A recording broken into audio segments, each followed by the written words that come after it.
If you would like to listen to our previous talks, you can of course go to economist.com.na, or you can go to the YouTube channel that is Economist SME Today, and you can listen to our previous talks. Very interesting talks that we've had with Mr. Daniel Steinman.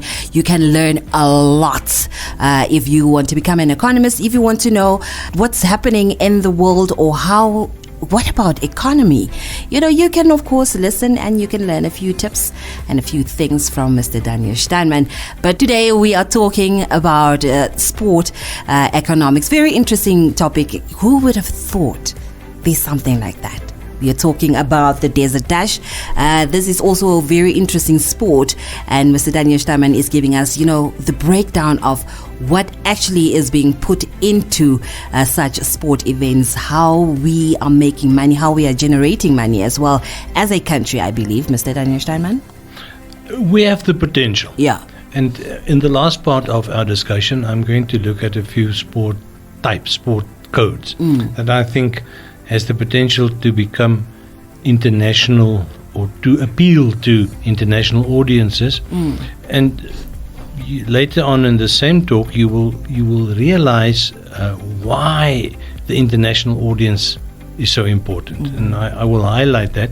But now I've given a very broad overview of the cost to the sponsor. In other words, the logistics, the outside logistics or the perceptible logistics to make the Desert Dash a reality. And I don't know what the real figures are. I'm making calculations in the back of my head as we talk, but I would not be astonished if the real cost of the Desert Dash go to about 1.3 million because of all the reasons, the cost elements that I've mentioned. And this is only from the hosts or the organizer side. Now you look at the competitors, the bikers themselves, the cyclists. Yeah. Those bicycles that they ride, Elsa, is not the stuff that you and I buy at Game for little toddlers. Yeah. It's not an $800, $900 bicycle. They're anywhere between 80,000. That's not a typo, you heard correctly. 80,000 and 200,000 for a bicycle. But this is what you need if you want to be competitive in that type of sport. And there's I think, I don't know how many people are participating this year, but there's usually about between 380 and 400 and something cyclists that are crazy enough to drive or to pedal, to cycle through the desert in one night. With their supporters. Now remember, each one of those teams or individuals, they've got 2 or 3 people helping them. There's a vehicle involved. In some cases, there are 2 vehicles involved. Medication, the stuff that they eat, the special energy food, the stuff that they drink. These are relatively cheap in comparison to the bicycle. Yeah. But I mean, the bicycle is exorbitant. And let's say on average 100,000 for a bicycle, times 400 bicycles that are participating there.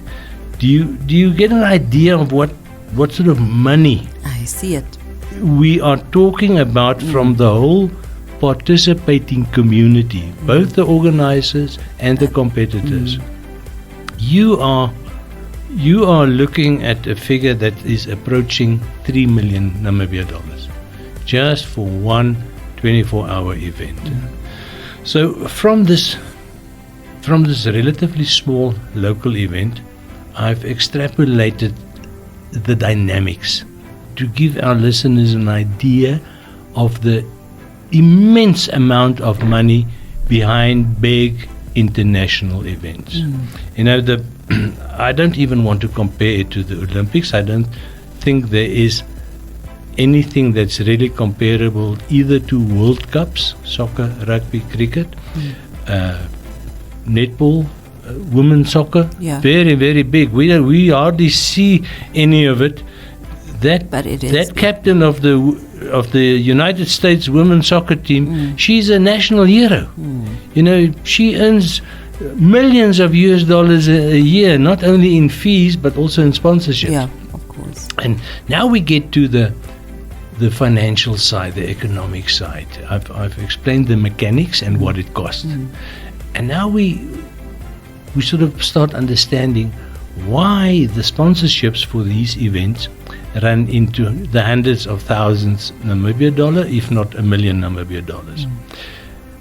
But if you as a sponsor put that into an event, you want your pound of flesh back. There's no free lunch. And there are two elements which we lack. The first one is the size of the audience. Now, I use the example of an international rugby match in Windhoek, where there's not a fun. It's very rare to get 5,000 people at the Hage Geingob Stadium for an international rugby match. Yeah. For an international soccer match, and if we say international, you must remember we're talking against Angola or Zambia or Botswana. I've never seen 5,000 people at Independence Stadium. I doubt it very much. So modest audiences, small audiences. What you want is 50,000 people. Yeah. And that's just break even. That's just to make it work. Because, Elsaby, it's all about broadcasting rights. Yes. The big money in sport that actually make it an economic sector is the broadcasting rights. And there we're not talking 2 million or 3 million or 100 million or 200 million. Not. There we are talking in billions. But it is, you always see these advertisements before matches in Europe or in China or United States, that this will be broadcast to 2.2 billion people. And because of those big audiences, that's why the big money is in the broadcasting rights. And when we come back, Mr. Daniel Stamann, you will give us a breakdown on what you mean by broadcasting rights. Let's go for a short break.